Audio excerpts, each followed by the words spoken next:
So I started to go. But then, one day I woke up and I realized that I was broke. I was broke. I was passionate, but it wasn't leading anywhere.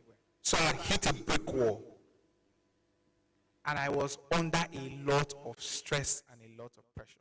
Now, stress happens when your expectation and your reality are far apart. If you expect that by your age, you should be graduating from university, right? And you're still here, you will be stressed. If you expect that at your age, you will be graduating from university and not here, you will definitely be stressed. You know why? Because you'll be under pressure, you'll be thinking a lot, you'll be comparing yourself with a lot of people. After I left university, a lot of my friends, a lot of classmates that we all went to school together, they had moved on, fantastic, and I was looking at them, man, it's my life safe. What's even happening? I started to make up every single thing to show that, okay, something was maybe typically wrong with me or not. So I hit a brick wall, and then I asked myself, okay, is being a life coach the only thing that you can ever become in your life? And I think that's a question that you will get to at a point and ask yourself.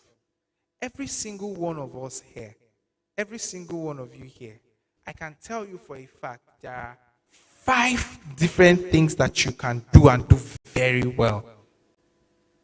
And I like to use the Bible as an example. I won't apologize because I know we prayed, so I'm a Bible boy. So I'll use the Bible as an example. Right? It said, whatsoever,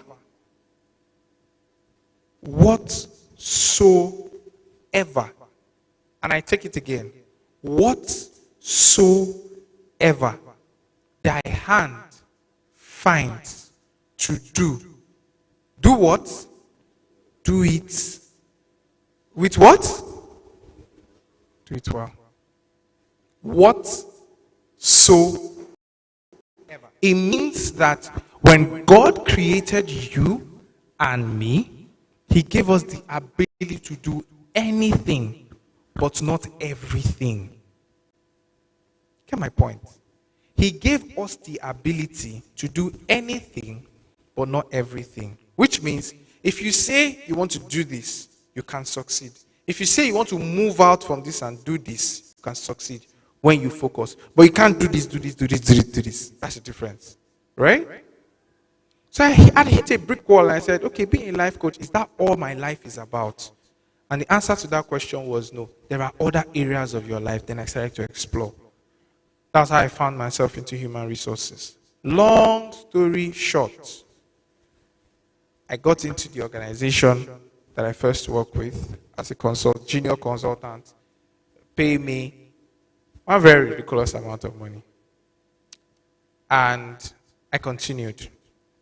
Now, remember, stress happens when your expectation is not in sync with your reality. And that expectation that you have put in, that you have, the question is, how did you develop that expectation? More often than not, peer pressure. Societal expectation. The society expects you that as a woman, when you're 30, you should be married. Or as a guy, now everybody wants to drive a C300. You want to ball. Yeah, I can see somebody's hand up there. It's good, man. Like, the good life is good. But let nobody deceive you.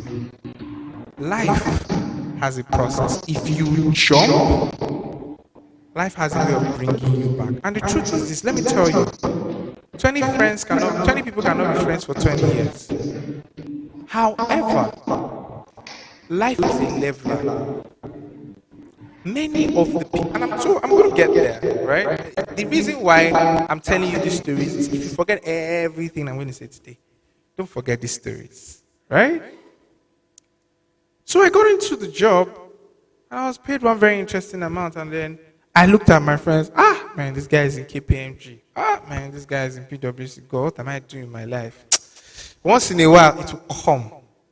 And now, when those thoughts come to you around your expectation, how do you dialogue with them? We're talking about managing stress, right? We've talked about do what? Set good expectations. We've talked about what? Respond and not react, right?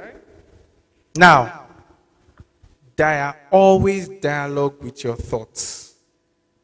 Always dialogue with your thoughts. And what do I mean by dialogue with your thoughts? Every single one of you come from different upbringing. You come from different homes. You have different tracks in life. The truth is that life is going to trick you. You come and say, oh, okay. Sorry, what's your name, sir? Olamide. So let's assume Olamide and Temidayo, you graduate at the same time. Right? Olamide goes to Harvard. I'm not saying that you won't go to Harvard, though. Maybe Olamide goes to Harvard. And then, how many of you are on LinkedIn here? You know LinkedIn, right? Okay. Yeah. All right. So Olamide goes on LinkedIn and says, I'm happy to announce that. And then Temidayo looks at like, Olamide has gone to Harvard. What am I doing in Nigeria? I've not even jackpot. God. And then you continue your journey. The chances are that in 10 years' time, both of you will be on the same level. Financially, psychologically, and otherwise. Do you know what will make that happen? Is if you, Temidayo, looks at yourself and says, I am Temidayo. This is where I'm coming from. This is where I'm going to. And the only competition I have is between this and this. I'm happy for Olamide. Right? Olamide, right? Then I'm going to face my front. What usually happens sometimes is, Olamide. Then you leave your track and you enter into his shoes, forgetting that there must be something about him that you have no idea about.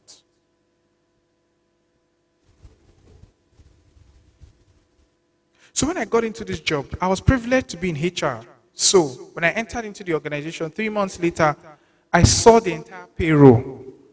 And I saw colleagues that were on the same level with me, earning far much more than I was. I almost slided into depression. I said, what is this? I said, what's going on here? I was sad for days. But there was one question I asked myself and I answered. I said, okay, do you want to add value? Why are you here? You're here to add value, right? Focus on the value. And then that was it. Long story short, I left the organization. A company was starting out. They had hunted me. I left the organization, moved into this. 1.5 years later, I got promoted. Today, I'm shuttling between Nigeria, Cote d'Ivoire, Ghana, Ivory Coast, Senegal, Kenya, Uganda for work. Many of the people I was in that organization with that were on my level, and I say this with every sense of humility, they are not where I am.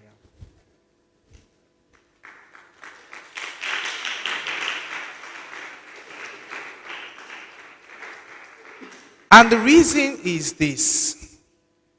Life can be, I don't want to say life is difficult, but the reality is that you will face challenges in your life as you go along. You will face those challenges. You will get to points where you will doubt yourself. Then how do you dialogue with yourself? Sometimes when life comes at you to ask you, what are you even doing with your life? A simple response is what I give. Just give me a year. Let's come back and have this conversation. I am doing my best today. And when you have this conversation, it is not for you to now go and sit down and relax. Okay, let's have this conversation another 1 year. 1 year will pass like a what? It will come like a thief in the night. Say, give me another 1 year. That 1 year, put my head down and I'm working. Let me tell you, it is hard. I've sat in my entire career, maybe I've interviewed nothing less than 2,000 people. And I can tell you for free that when you solve problems, when you can bring solution, when you can walk into a place and people can see value, it is difficult to let you go. Don't believe this jack, I call it jack, that there are no opportunities anywhere. Not even on this soil that you're standing on. It's a lie. It's not true. It is not true. It is absolutely not true. I have young people who work with me, who work in my organization, and paying them crazy amount of money. I know you want to make money, you want to be successful. Yes, you will be successful, but the point is, you need to be able to first develop capacity to handle pressure that life will throw at you. The number one pressure that life will throw at you is the ability to be yourself. Life will test your resolve of, when you say, who are you as a person? Who are you as a person? Because that's the first test that you would have to, so in your development phase, the first test you have to pass is to be able to define who you are as a person. And it's not about finding your purpose, or okay, my goal in life is to be an engineer, no, that's not it. It is the ability for you to take a decision and stick by that decision, and to a reasonable extent not be influenced by external factors.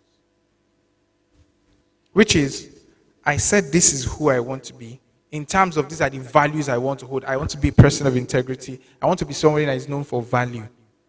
And then nobody can come and drag you into internet fraud or come and drag you into something else. Even when... So let me go back. Let me tell you another story I just remembered.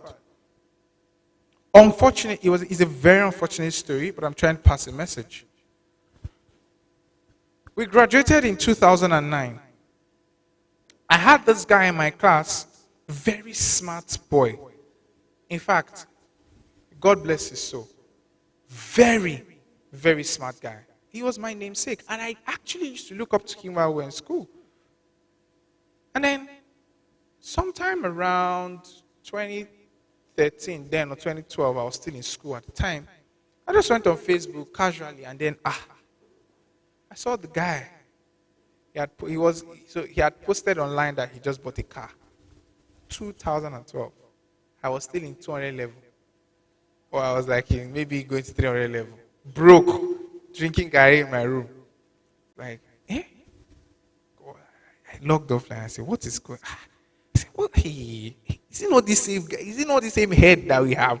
What is he doing that I'm just here wasting? And at that point, some of us, I want to leave school. I'm tired. This school, no, they pay. And the truth is, life will find a way to send you a message. When you pick that message and let that message be a guide for you as you go through life. So while I was in that conversation, so I think when I came back from school, I met another friend of ours, a mutual friend of ours, who were all in the same class together, and we just got talking, and this other guy's name came up, and I was like, yeah, I saw him on Facebook. Like, he has a car now, man. He's a big boy. I said, which big boy? I bet leave that matter. I said, what do you mean? He said, he's doing Yahoo now. I said, you say that kind of thing. He said, am I not the one in Lagos? At least I roll with them, I know that. I said, why would he do that kind of thing? He's a smart guy. I said, yes, now. Unfortunately, about 2 months later, we got news that he had an accident in that same car. Unfortunately. See, do not be carried away with momentary. It's like a flash. It will just come and then it disappears. A car is a tool. You will get it. All these things, just give yourself time. That's what I'm saying. Set realistic expectation. Be determined. Be very passionate about your growth, but also be careful not to succeed too early. Because if you do, without gaining maturity, there will be a problem. But that's not a conversation for today. Maybe it's a conversation for another day. But then, Going to my last point, which is learn to dialogue with yourself. So what I did when I heard that, when he died, do you want? Do you want to take the shortcuts, do something that will cost you your life, or do you want to just take the straight and narrow way and end up enjoying your life? I said, you know what? This is my life. I love it like anything. I would take the path. That's dialoguing. Dialogue with yourself. Dialogue with yourself. Dialogue with yourself.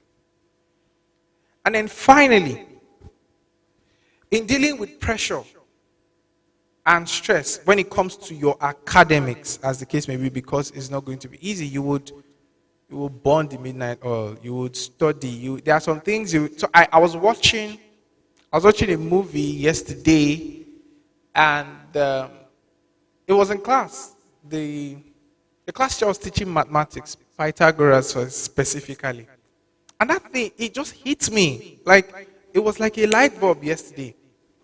And then one of the students had asked the teacher that, all these mathematics that are teaching us, how do we even apply it in real life? What's all this? Like, what exactly? And then the teacher's response was very apt. He said, are you a sportsman? He said, yes. It's okay. Why do you go to the gym every day?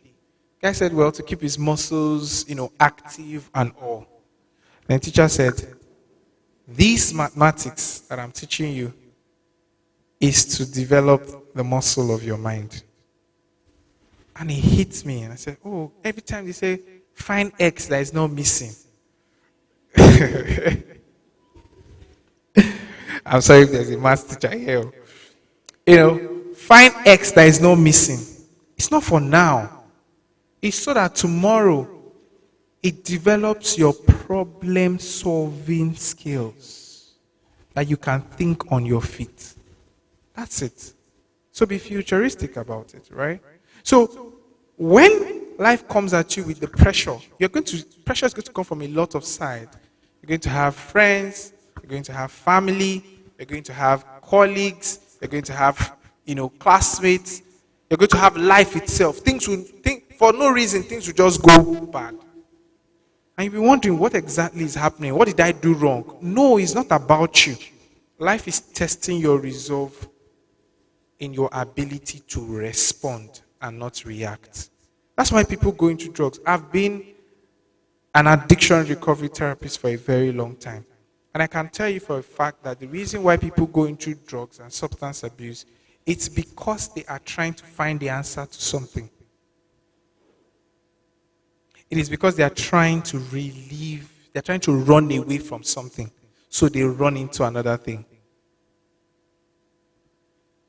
They are trying to run away from maybe a past. They are trying to run away from maybe a stress. They are trying to run away from maybe something that is difficult. And I can't just deal. And then you just go, you take it, dopamine goes high. After a while, all your problems are still there. Before you know what's happening, because it is addictive, you go back to it. Because it is addictive, you go back to it. Because it is addictive, you go back to it. Even sleeping pills. I've seen people who are addicted to sleeping pills because they cannot sleep. But that is not the solution. The solution is that there is something going on in the mind that needs to be resolved. And you are just taking the shortcut out, which is running to pills, running to drugs, running to this. The problem is not that. The problem is that you need, as a person, to be able to decide how you want to respond to life. Because I can tell you for free, life will shake you up. Some things will happen. You will just wake up and it's almost as though someone just makes a decision and that decision just affects your life. And your life just changes. The question is, now that it has happened, what would you do? So, in closing, I will leave you with this. Your life as a person is not a product of the decision of other people, but it is a product of the decision that you decide to take. I know why I'm saying this. Your life is not a product of the decisions of other people. People will whisper into your ears. People will tell you, go to this school, try this out, do this, don't do that, try this, don't try that. And they are welcome suggestions. The ability for you to take them, lay them in front of a table and ask yourself, so which am I going to do? And for whatever choice I am making, I am taking responsibility for it. I've counseled a lady before who had an abortion. And she was advised to take an abortion by her friend. And she had complications after the abortion and she almost lost her life. In that situation, whose life was in danger? The girl, right? Who gave the suggestion? Her friend. But you always have a choice. That's the last thing I'm going to tell you. You always have a choice. And that was the thing I found out at the point when I made that inflection, where I was just moving through life. Okay, I don't know what I want to do. Okay, if it's here, let's go. I took a stop and I realized I had a choice to either hold on to the hurt I felt for my father and continue to become a bitter person, or to let go of it. I had a choice. It was my choice.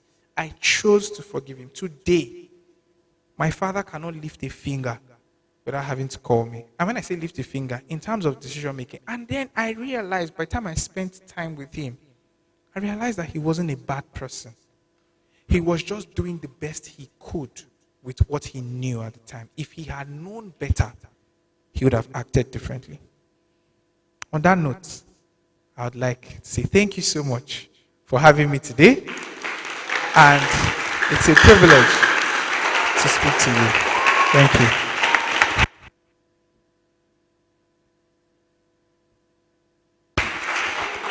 Thank you, thank you, thank you, thank you. You're not done though. No, not yet. We're going to take questions so you can answer. So I hope we have questions in the house. Questions? Okay. Just put up your hands. Let me know how many of us have questions. Grace, Chisom, Mr. Razak, Blessing. Okay, for those of us who might not want to hold the mic, please, you can write your questions down and give them to Timilein, okay? Feromi as well. So we'll go in this order. Grace, Chisom, Blessing, Feromi. Yes. Grace, Chisom, Blessing, Feromi. And then if we're done with the students, we'll move over to Mr. Razak.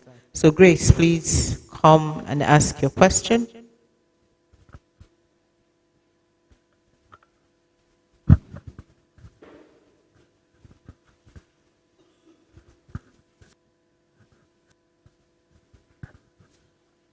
Okay, I wanted to ask, Mic check. what do you do when, as much as you said that we have the opportunity to make choices and we either, we can choose how we want to respond to certain situations, but what happens when you find yourself in a situation whereby society, or let me just put it as society is pressurizing you to do the right things, but at that moment and time, you feel like you should take your time to do what you want to do. I don't know if you understand where I'm coming from. I completely So get what you are being pressurized to behave in a certain way, do a certain thing, follow a certain path. It's the right way, but then that's not what you choose. But then what you choose is not necessarily bad, but you just want to take your time and, understand you and, be yourself and not follow. I get your question. And what you're saying is, what do you do when you are boxed into a corner? And it's almost as though society is asking you to go this way, and that way is the right way to go. But your natural decision-making process as a person is someone who, first of all, sits down, thinks it through, and then makes the decision when the time is right. But it's almost as the society is telling you there's no time. Now, there are two categories, right? There will be time when the timeline will be in your control. Maybe when you have a lot more less dependence. Let me give an example. If you live with your parents, right? And your parents is asking you to go to school at this time. It will be difficult for you to say, I want to take my time and think whether I should go to school or I should not go to school. No. At that point in time, because you are, by virtue of being under their roof, right, their kid, you do not have the luxury of time, right, to be able to say, I want to wait and think whether I want to go to school or not. It's a different ballgame if you are talking about the course you want to take. If it is about the course, I think that you should be able to negotiate with your family and help them see reasons why you want to take that journey. So what you should do when you do not have control over the timeline, right, is to, if you are convinced that it is the right path to go, go. Because sometimes we get in our own way because we are over-analyzing. Okay, is it? And it could also be the fear of the unknown, right? So, but if you are convinced that, okay, this person is not leading me astray and I trust the judgment of this person, go ahead. If it is in a situation where you have control around the timeline, more often than not, take your time, but do not take too much time. Because you must seize every opportunity in the lifetime of that opportunity. I don't know if this answers your question. All right, thank you. Thank you very much, sir. The next person, Chisom.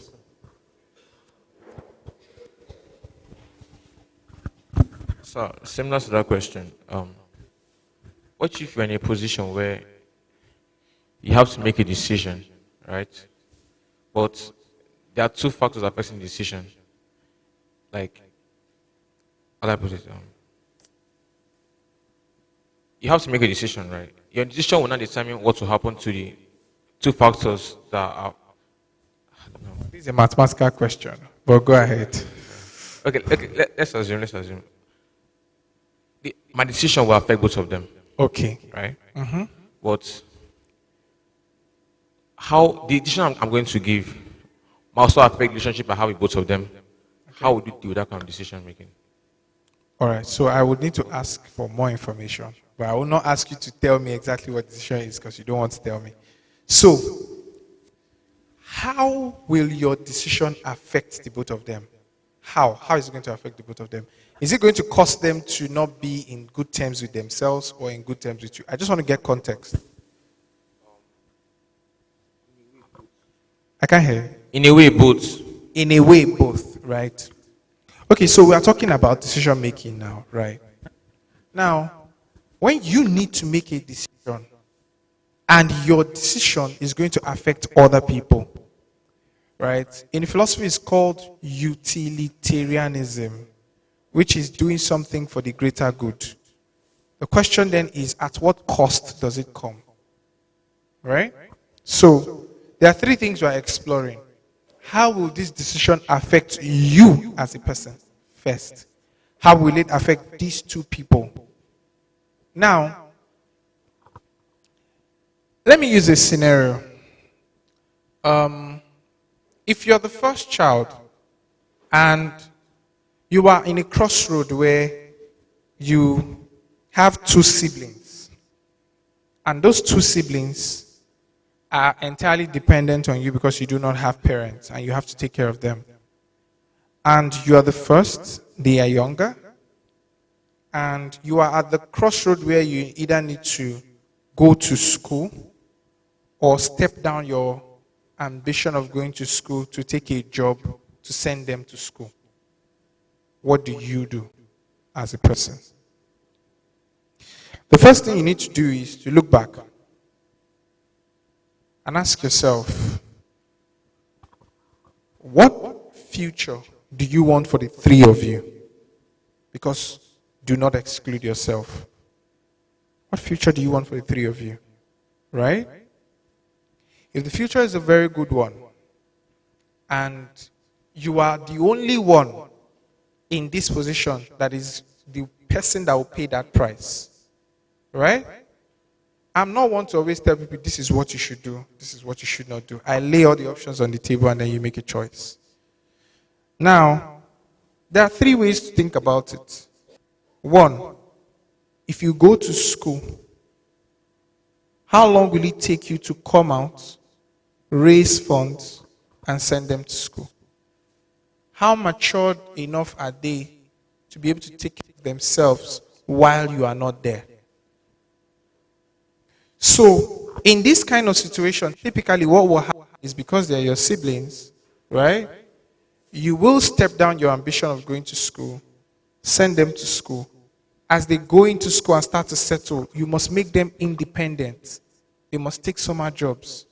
They must start to do something to help them service their stay in school. While you as a person, you ask yourself, what do I want as a person? Do I want to go into business full time? Do I want to go back to school? Then you start to facilitate. Because more often than not, what usually happens, and I'm speaking specifically now to women, is that the moment family begins to come in, more often than not, they step down their ambition or they sacrifice on the altar of family. It always comes back to bite in the rear. Because you always get to a point where you feel like, I should have prioritized myself also as much as I'm prioritizing other people. So I don't know if this answers your question in terms of how you take a decision and it affects 2 other people and you ensure, because you can decide to send them to school. And when you do that, do not feel entitled. Because more often than not, anything can happen. These people can go into school and they feel like, do it because it is a sense of responsibility. And do not feel entitled that they owe you something. Do it as a sense of responsibility. Because if you feel like they owe you, and they disappoint you tomorrow, it will be a knife to the heart and you can't bear it. Do you get my point? Good. Thank you, sir.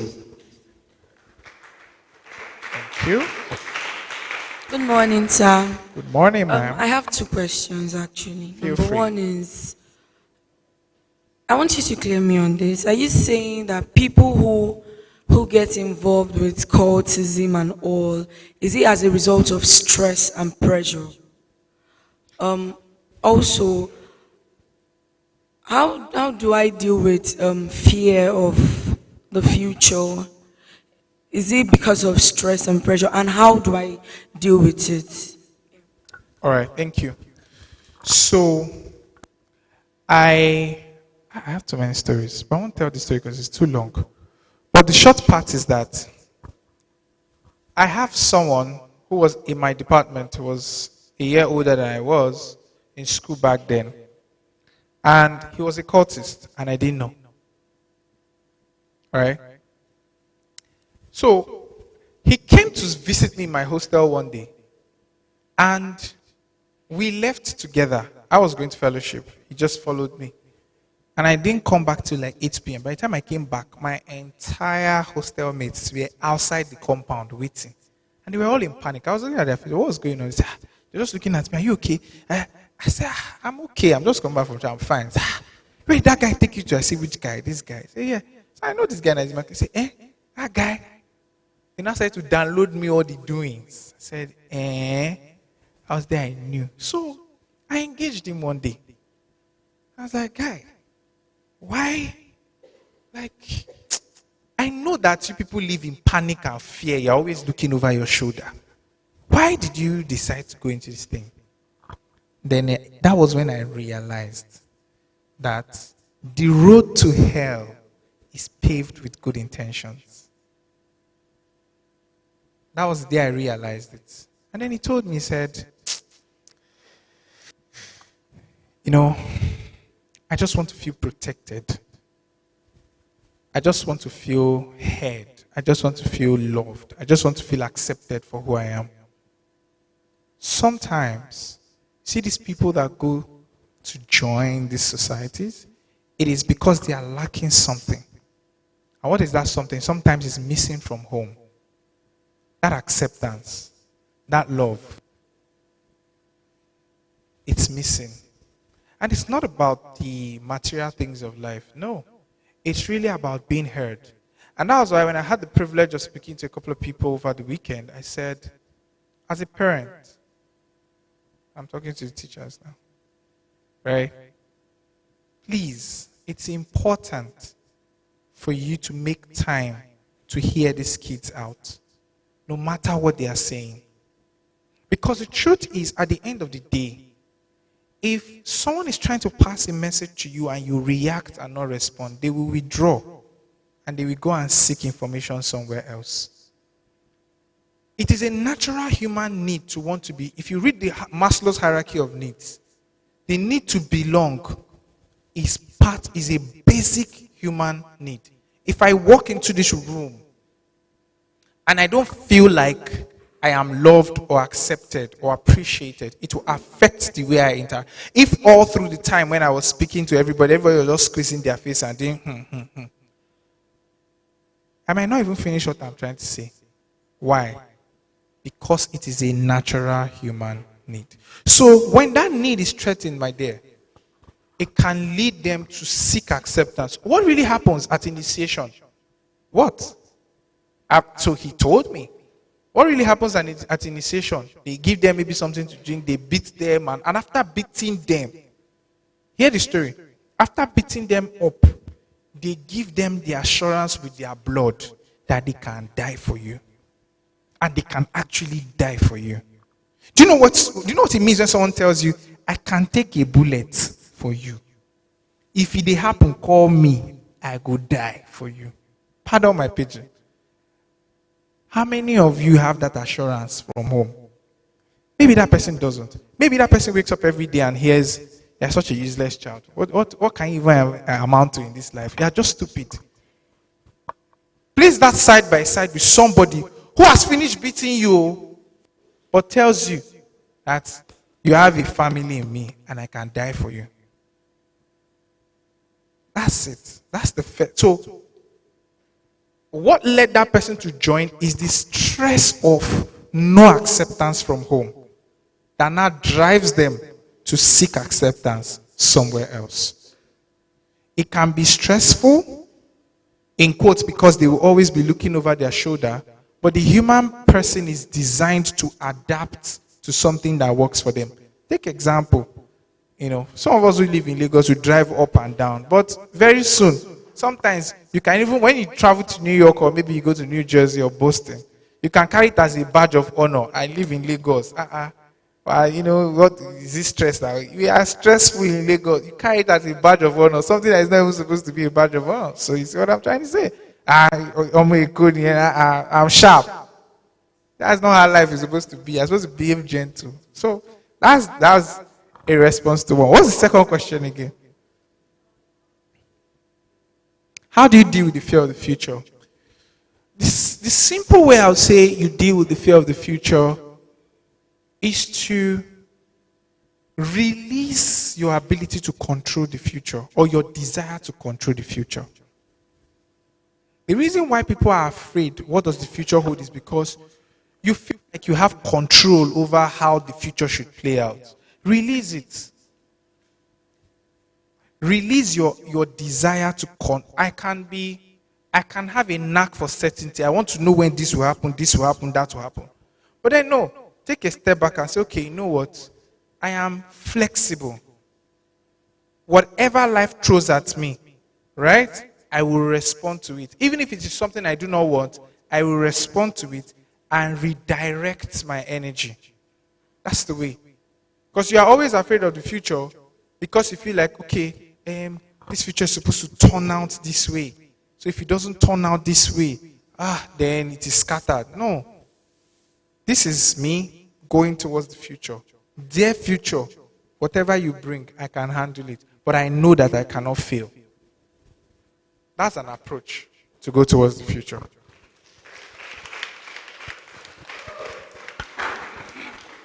Hello. Hi. Good morning, sir. My name is Feromi. So I wanted to ask, how do you deal with a change of plans? Let's say, for example, you have this plan that you're following, and then it's going in line, but all of a sudden, it's as if everything is washed away. And it's either you are starting from the beginning again, or you are totally changed from that track. It's just like, can I even still do this? Will I even still do this? How do you accept the fact that you might have to start all over again? And what do you do, especially when you've gone so far? And then, if you can't follow that same pathway, if you have to change that pathway, how do you go about it? These are my questions. Thank you. All right, thank you.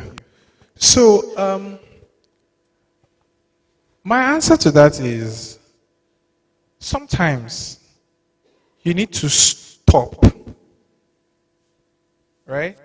You need to stop and then think before you continue. I'll give you an example. So, my wife used to be a process excellence analyst in her former company.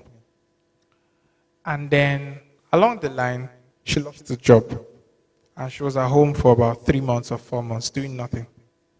In those 3 or 4 months, she was just speculating what she wanted to do. Though she was restless because she's not one to want to sit in a place.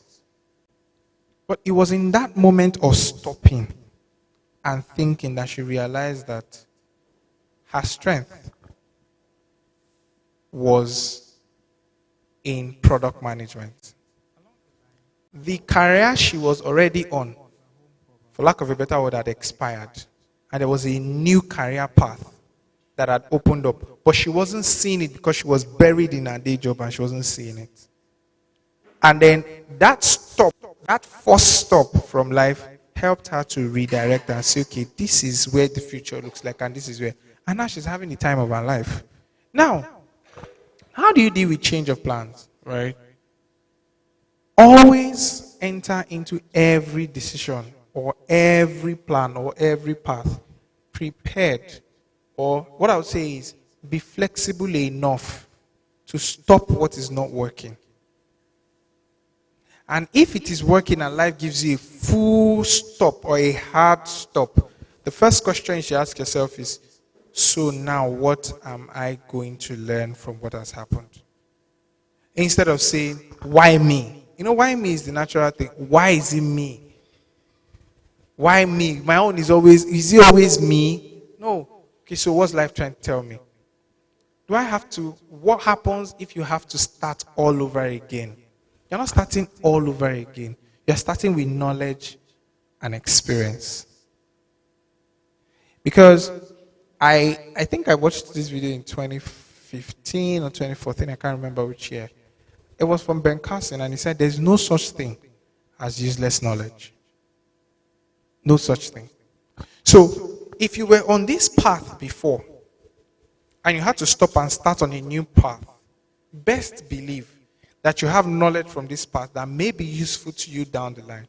And as you go along with your colleagues, or you go along with some people who you started the race with, in quotes, and you get to an inflection point, and they are confused about what to do, you will know what to do, and that is where many of the people, you know, someone had called me to ask me that, how did you do it? How did you get to this point so fast? I said, I don't know, but just maybe, all the jobs I took after I left secondary school, all the little learnings I've been taking is what has helped me to get to a particular hurdle, and I've crossed it faster.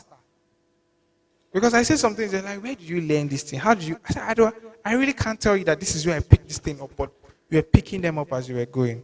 So be kind to you. And I want to say this today, right?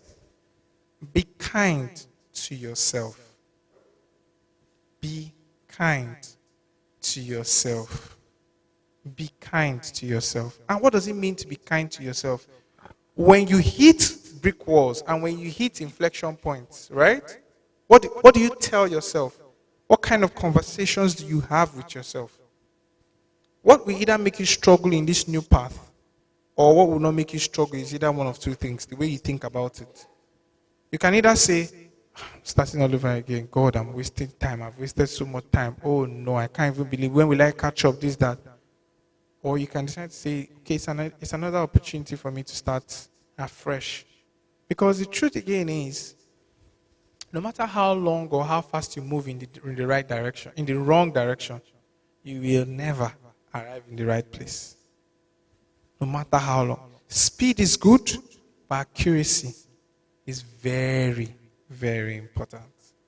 Does that help answer your question? So it's okay. It's okay to start all over again. It's okay. All right? It's okay. Thank you very much, sir. All right. I have a question from a teacher. I hope I can answer. Let me get up. All right. Good morning, sir. Morning, sir. Good morning, everyone. Yeah, I want to say you are definitely very privileged. Very privileged. Looking at where you grew up from. Because I know Ijora very well. All right. Okay, so I want to, it gives me a concern. Because you studied philosophy and religion. Yes. All right. These are two antithetical sides. And if you look at the concept of some of these philosophers, it gives me a very deep worry how you are able to merge these two together. Religion itself is dogmatism. And philosophy is way too far. It's another extreme from religion. In fact, for some of these philosophers, you can see that you have to be very, very... If I look at the philosophy of people like Machiavelli, you have to be very, very, very nasty. And yet, he followed those steps to achieve. If you've read the Prince, followed those steps and he was able to achieve that greatness, the success. If you also look at the likes of Jeremy Bentham, you're talking about utilitarianism. He's of the opinion of that the greatest good for the greatest number of people. And that is kindness, that is humility, that is respect and dignity. But Machiavelli never followed anything like that. He just wants to achieve whatever he wants to achieve.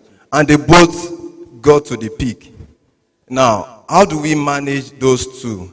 That is, if the philosophy itself, there is a lot of contradictions. This guy goes this way, he achieved it. The other guy went this way and he achieved it. The most important one I really want you to emphasize and clear to us is, what is the factor, or what is God factor about life, in achieving, setting goals and achieving it? Should we go philosophical to achieve those things, or we should go, you say you're a Christian, okay. Should we rely more on biblical allusions and references, to achieve our goals? And those things, the unknown, there are a whole lot of unknown. In fact, as we are standing in this hall, none of us can tell what is happening behind the wall here. But God, dogmatism, knows what is happening there. So how do we achieve this greatness? We have the dreams, we can see it. Some of us can see it. Some of us can feel it. But how do we achieve it? What's your advice? We should go religious or we go philosophical? Thank you. Wow. It's going to take me back to... Thank you for that please, a round of applause for that question. So good. Because this is going to take me a bit back to some of my textbooks on Vatican II Council and the rest of them. 100 level, first semester, I walked into my exam hall. And I sat down, I was sitting in front. Can't forget. And then he passed the exam question. The first question on the exam sheet was this: does God exist? That was the first question.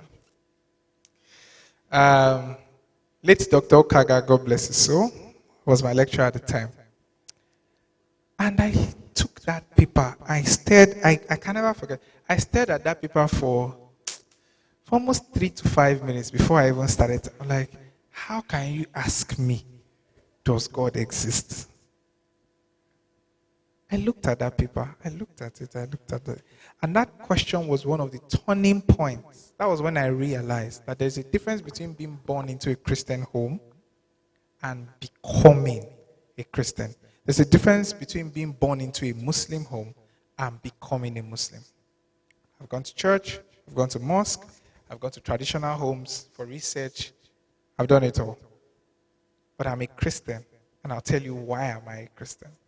So when I try to answer that question, there's something called the 5 ways of Thomas Aquinas. And that was his attempt to prove that there was God and that God existed. And the truth is that the proof of the existence of God is inconclusive. And that is what really makes him God. Why do I say it's inconclusive? You cannot prove beyond reasonable doubts that there is a God. Neither can you prove beyond reasonable doubts that there is no God. So he remains a mystery. And that is the reason why he told Paul of Tarsus, who was Saul of Tarsus at the time, right? On his way to Damascus. Why do you persecute me? He said, who art thou? He said, I am God who you persecute. Acts of the Apostles, right? Which means that I have, before then, in my first year, second year, I spent a lot of time debating the existence of God with people who call themselves philosophers. But then I realized that you cannot do God's job for him. It is the job of the Holy Spirit to convict people. Your job as a person is to point them. Let me give you an example. That's a halogen light, right? And the job of that light is to bring illumination here. If this place is dark, pitch black, the job of that light is to show, right? Let me not use you. What's your name, ma? Sorry? Deborah. Very strong Bible woman, Deborah. So if I take the halogen light and I say, Deborah, I want to show you the way, and I point that halogen light to you, what will happen? You go blind. But if I stand behind you and I point the light in this direction and say, Deborah, this is the way you should go, what will happen? You'll be able to move forward. What we do when we argue about Bible is we take the scripture and we point it to the eyes of people. And it's blinding because the letter killeth, but the spirit does what? Gives life. Right? So back to your question, sir. Should we be philosophical or should we be religious? I would say that God in his infinite wisdom allowed both to coexist. It is just like the yin yang, good and evil. The question always asked is, if there was a God, why does evil things happen? Right? Balance. Right? Balance. I believe for a fact, after I had done my research, I understood that Christianity is, when people say religion, the etymological meaning of the word religion means it's coined out from the Latin word religere or religio, which means to unite or to bind. So every faith around the world is trying to bind man to a transcendent being, or is trying to bind man to a transcendent or a supernatural being. So the job of religion, someone's coughing there, can they check on the person? So, is she okay? All right. Okay, so the job of religion is to bind man or unite man to a transcendent being called God. Christianity, I can tell you for a fact, yes, there is history around Hawk Ignovincis and the rest of them, and the Crusaders and all. It is just the same way when you go into your kitchen at home, you can take the knife to peel orange, cut vegetable, or you can kill with it. Right? It's the same thing. Sorry, my dear. Right? Or you can kill with it. It's the same thing. Religion, the scripture is the same thing. So religion in its purest form, it's about relationship between God and man. Faith and reason was never designed to compete against each other. They were designed to coexist. In mankind's search for meaning, that was where extremism started to happen. Moderacy lies between two extremes. You can't stand on two ends of the pole. So, for some of the philosophers who, at the end of the day, began to question, if we go back, I used to have a professor at the time. He became a philosopher, in quote, and in quote, an atheist because of an experience. And I did not know until I dug deep, because this, if you cannot talk God where this man is, he will pieces everything you know. Everything, any argument you want to bring, he will pieces it. That was when I found out, because we were in a closed session, and then he started to talk about something that, while he was growing up, he was stranded and he went into a Catholic church. And he was expecting that they were going to take him in and keep him warm. And he was literally in a time of need, and then they pushed him out. Before then, his mom used to be a Catholic and always preached about how loving, how caring. And they were like, if this is the religion of your Christianity, then God cannot be this. So you can see that for everybody who says that they are philosophers, right? They are in quest for knowledge, but sometimes that quest for knowledge goes into the extreme. So should we use faith or should we use philosophy? My response is faith cannot be rationalized. But it is not completely void of logic. Show me your faith and I'll show you my work. Right? If you read the Beatitudes, you read Matthew, you would see him teach. You will see Christ portrayed as a teacher, teaching you how to behave in society. If you read the account of John, you will see Christ being depicted as something else. If you read through Luke, who was a physician, you will see Christ as a different person. So, the Bible, as it were, was not a book that was written to raise arguments or to say, okay, let's not live in this way. Let's say there is a God. No. So, my response finally is faith and reason are not designed to compete. They are designed to complement. Philosophy, on the other hand, there are extremes, and that's where ethics now comes in. Two people can take a path and get to, in quote, what is called success. But then the question is, how do you as a person want to define success? Do you want a success that costs blood, where you have damned up consequences, and you can do it? Yes, you can. Yes, you can enter into an organization and you play politics, you destroy, in fact, you sacrifice anybody to get to where you want to go to. But the interesting part is when you get there, you realize that you cannot succeed in isolation. You would always need people. The people who you have stepped on your way up. Now when it is time for you to need someone, you'll find that there's nobody else. You'll be successful, you'll be okay, you'll be fine, but you'll be very lonely. And a lonely person is susceptible to anything. But then do you want another part where, as you go up, you are making adequate friendship, building relationship as you find your way back up? Such that if there for any reason you would have to fall back, somebody will be there to catch you and push you back up. Does that answer your question, sir? So it is neither philosophy or religion. Both play a significant role.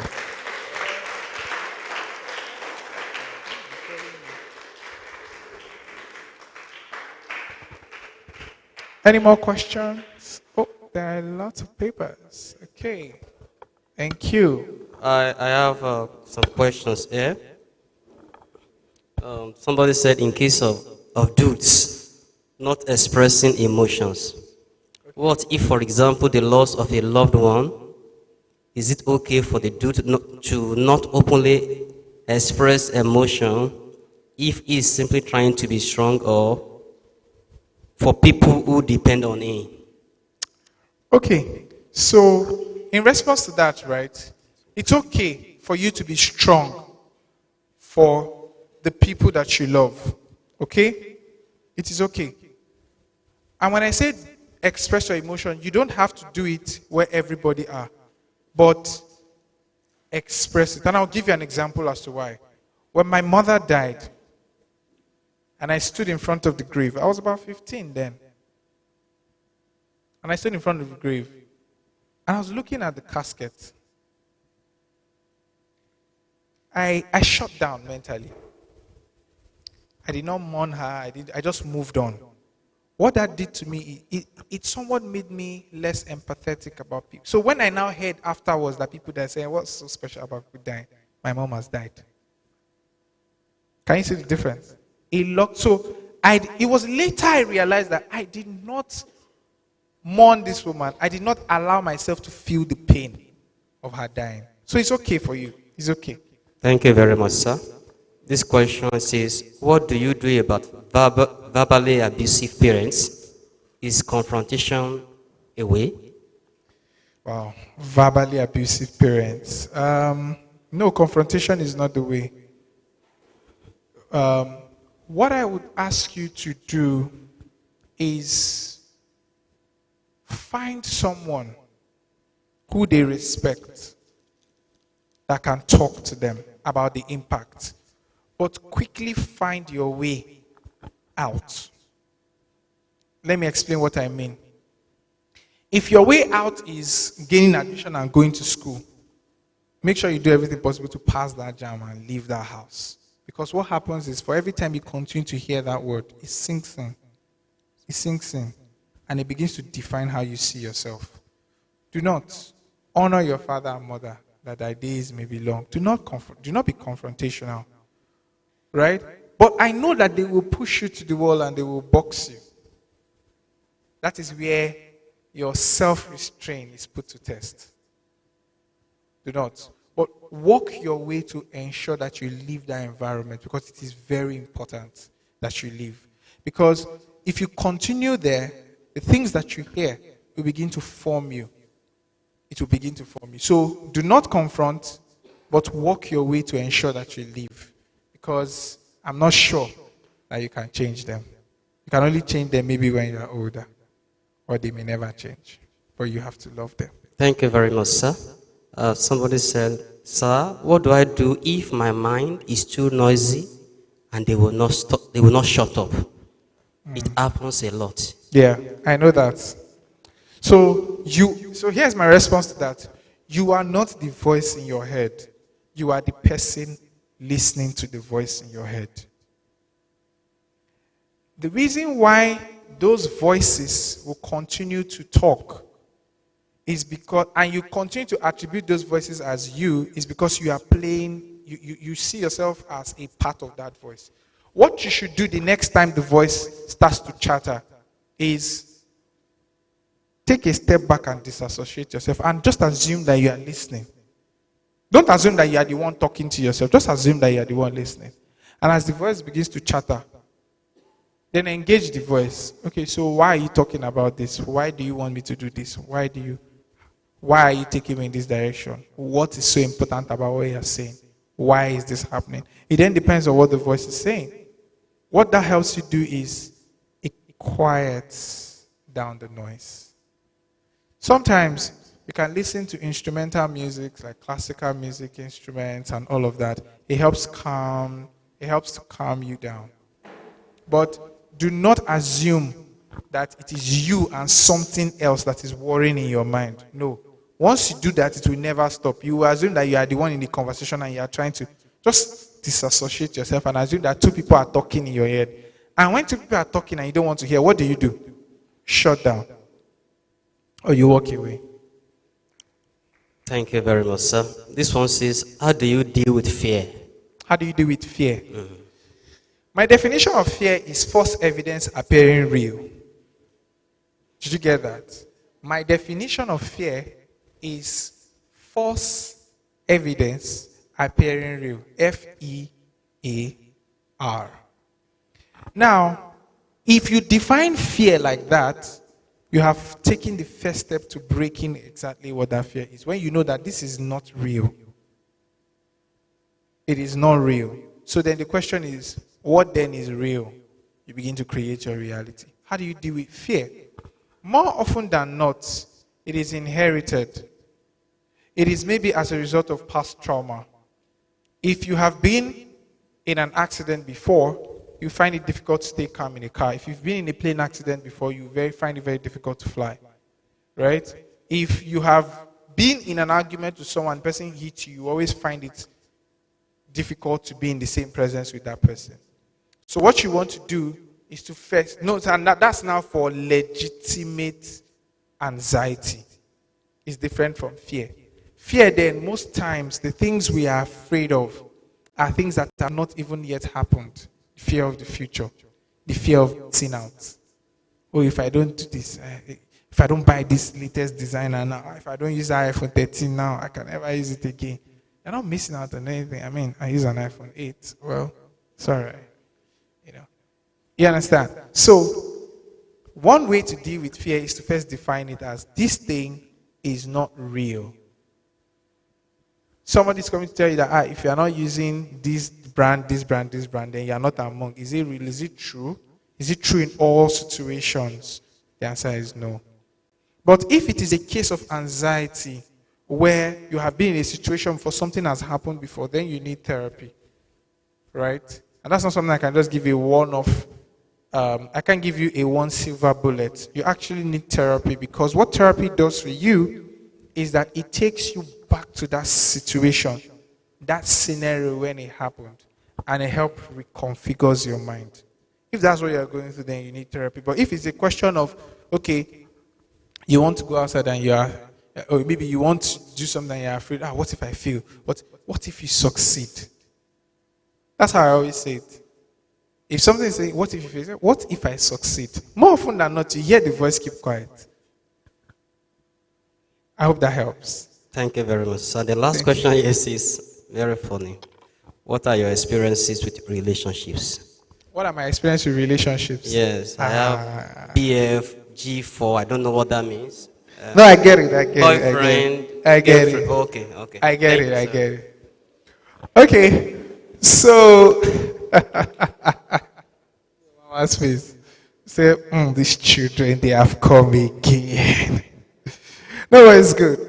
So what's my experience? So I used to like a girl when I was secondary school then. I was young, naive. I think I was in JS3 at the time. I liked her. We're living in the same area. But long story short, today, I don't even know where she is. I heard she's in Ghana somewhere. What do you do? So the way I'm going to answer this question is, what do you do with your emotions, with your feelings towards the opposite sex? What do you do with it? Right? It is a sign that you are maturing. It is a sign, right? And I really liked, the funny part was, I really liked this girl so much that they would give me my book for the entire term, right then. I would share it, I'll give her half, and I was that responsible from a very young age. I started to learn how to take care of a family for a very long time. I was that responsible. To make it very interesting, I loved her so much. I loved her so much that I was too shy to even come close to her or say a word to her or touch her, or you know what I mean. Right? Because I felt like if I do that, I will hurt her, or I would. Do you know why? It was because my mother, of blessed memory, had implanted into me that you must respect a woman. And if a woman says, don't do this, don't do it. If a woman says, if a woman doesn't invite you, don't come. So I had that value so much that whenever I like this guy, I don't want anything to, I love that damn, and God knows it was genuine love. It was genuine love. So, after I finished, and I'm telling you again, calm down. After I graduated from secondary school, I met this other girl again, right? I genuinely again loved this girl. The funny part was, yeah, he reached to tell me, man, I loved her genuinely. And the funny part was that she felt like I wasn't her type because she was way sharper, more experienced than I was. And she was, and she was chopping my money. Because then I'll buy small recharge card. I was sent to her with the small change I was making, And the person that even introduced me to her at the time was saying, I know you. This is not your kind of person. He says, this girl go chop your eye. I said, I love her. I want to change her. She can be a better person because of me. So you even pitying me, right? I said, no, and I was serious. I was very serious. I was serious to the point that I went to see her parents. I'm not joking. No, I didn't go to state intention, no. But I just felt like the responsible thing to do is, if you like somebody, don't be doing things in the corner. Let the family know. Go and visit them. Oh, yes. I was, I'm serious. The mother knew me. The father, I used to go to their house. Although I didn't introduce myself as anything, I said, I'm her friend. Am I not her friend? I'm her friend. I like that. And another way was I tried to use that to keep myself accountable from doing something crazy. Right? So I'll go to their house. So the thing is, it is not wrong for you to have emotional feeling towards somebody else. The question is, what do you do with it? So I declared my manifesto. This is to the point where one day it was the mother that even said it to me that I was young then, and I've not even gotten to university. I didn't even know what my life was like. I was chasing babe. Can you imagine me? One day the mother said, don't worry, even if you want to marry my daughter, I'll make it easy for you. I say, Mama, I've not said anything, but see how God works? You see how God works?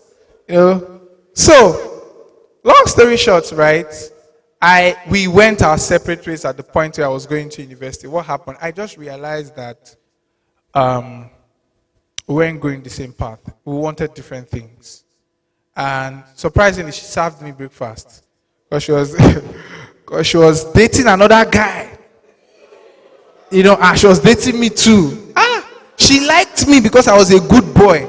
But she liked the other guy because the guy had pepper. So I found out I was heartbroken.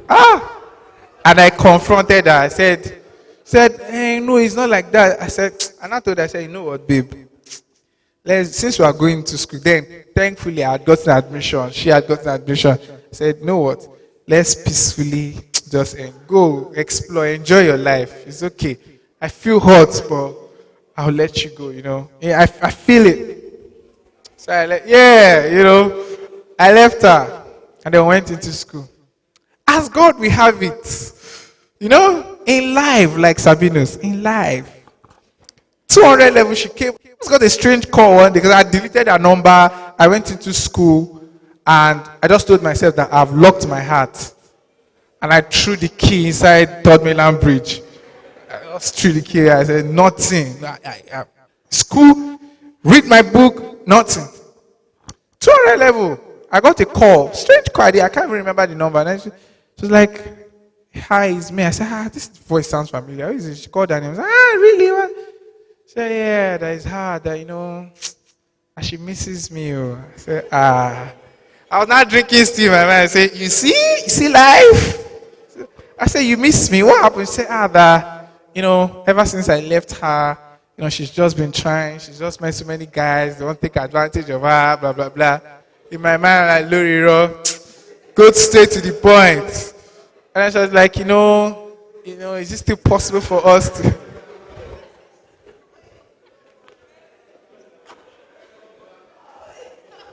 And she says, now is it still possible for us to come back together? I know. Said, my dear, that ship has sailed. I'm sorry, man. so sorry, I can't, I'm so sorry. I'm sorry, And then she was like, oh, really? And then she now wanted to blackmail me that, oh, it was because of her, it was because of me that, she started doing some other stuff. I said, that because after she left me, I said, no, it's not about me. You made the choice. And you decided to go. So she didn't give up, and women are very tenacious. Not, well, yeah, they are. She didn't give up. When my sister was getting married in Port Harcourt, she came for the wedding. She saw me. At the point, my sister was now asking me, are you guys back together? I said, no. She came for your wedding.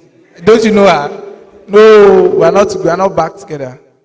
Surprisingly, at the time, I was in 200, so I was in 200 level. By then, just around that time, to tell you how God works. And when the devil wants to come and put some signs in your guy, I have met my wife. So, my wife was in 100 level then, and I was in 200 level. And I was about to go to 300 level. We met in school. So then we went for so there's this student fellowship election that they do, where they elect people into leadership positions in fellowship. And I saw her, she was just there sitting down, just gentle. Just like this auntie here now. She was just gentle. But she was not that gentle, she was gisting with her friends. And she was wearing glasses. Me now, in my normal way, I just went up. Because I knew the other lady, I didn't know her. I was like, you.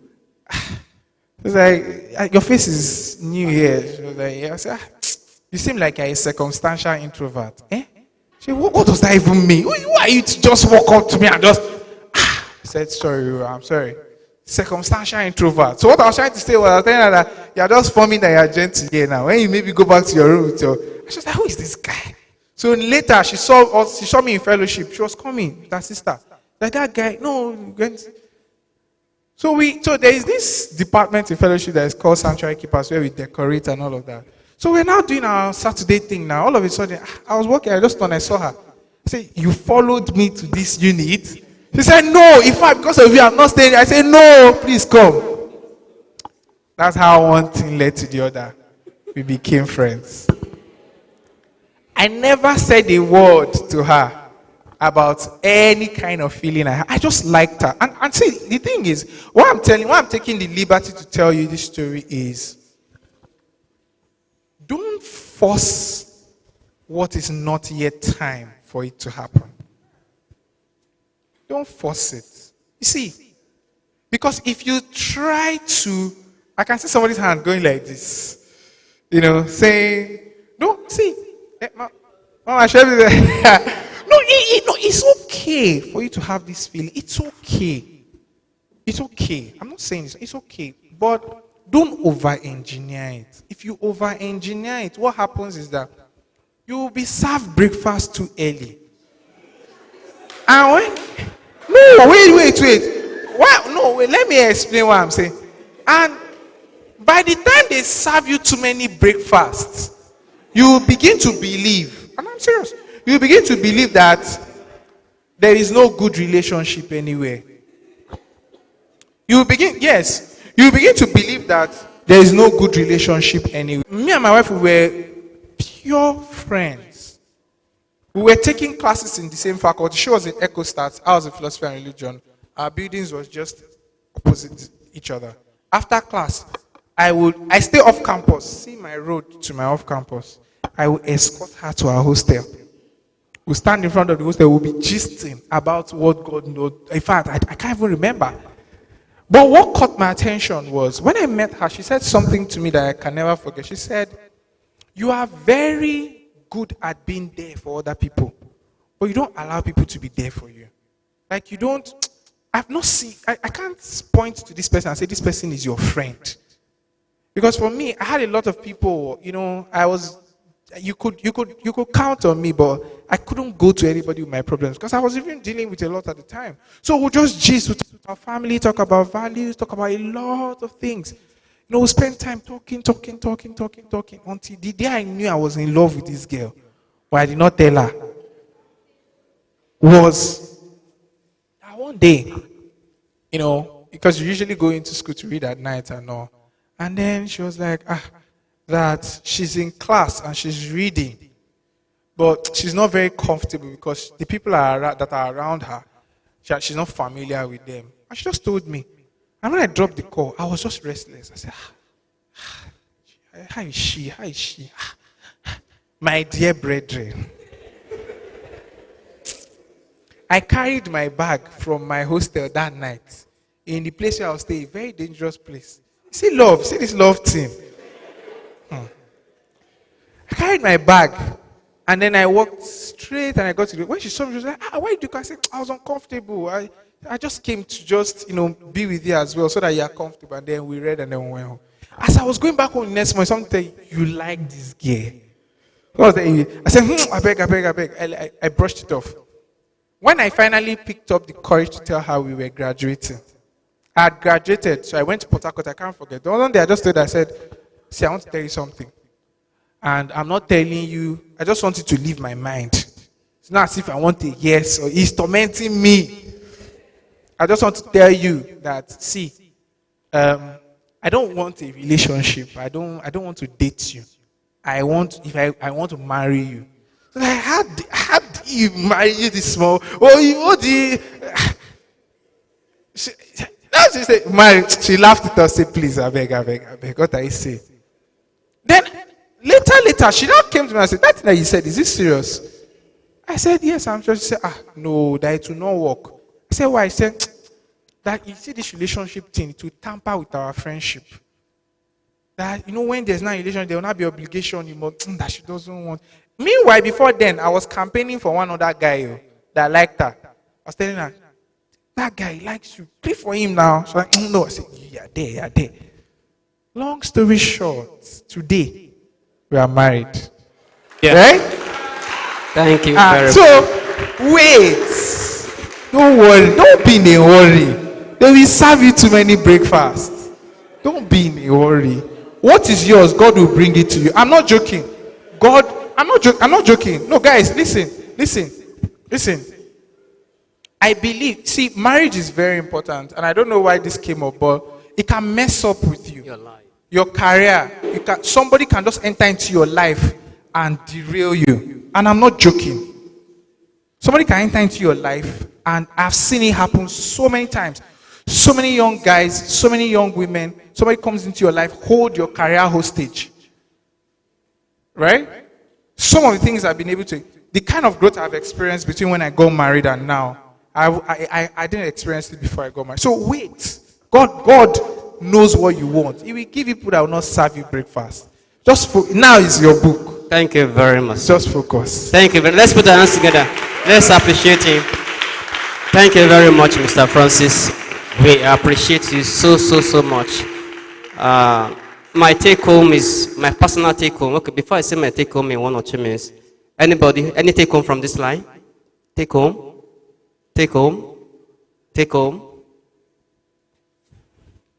Okay, let's see that in 1 minute, please. Our time is. Good afternoon, sir. My name is Tejiri. From what I learned from your seminar, I learned that we should be able to express ourselves, and we shouldn't be too far from. We shouldn't make our expectation too far from our reality. Thank you. Thank you very much. Any other one? Any other take home? Okay. Good afternoon, sir. My name is Daisy, and I learned from this seminar that you cannot be a bitter person and be a better person at the same time. You cannot be a bitter person and a better person at the same time. The last person for this time. Good day, sir. My name is Deborah, and you said that we should always dialogue with our thoughts. Thank you very much, Debbie. I learned that you can never go too far in the wrong direction. Whenever you discover you are wrong, stop and make it turn. Because he said that no matter how fast you are going in the wrong direction, you will never arrive. So let's have that at the back of our mind. Also, let me give the mic to Timilein as she gives us the vote of thanks. All right. Good morning, sir. My name is Timilein Ulugbenro, and On behalf of the entire Chrisland Schools Limited, we want to say a very, very big thank you. We're so incredibly honored to have you today, and we want to say that we were so impacted by your talk and even how you answered your questions. We want to say thank you for sharing all of your experiences. And we've learned a lot. I personally learned a lot. I learned that I should respond rather than react, and that it is always my decision to make it. I always have a choice, and I should remember that. So God bless you. Thank you. So can we please say a big God bless you to him? Let's have a word of prayer. Amarachi.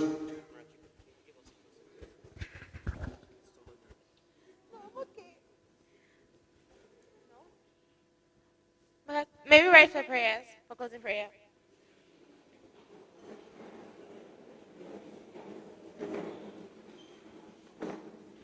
In Jesus' name. Father in heaven, we thank you for today. Thank you for allowing us to come here and be enlightened by this very lovely person that came here today. Lord Jesus, as we're going about our daily activities, let us be able to apply everything that we have been taught here and be able to use it well. In Jesus' name we pray. Amen. Thank you. Let's share the grace. Lord Jesus.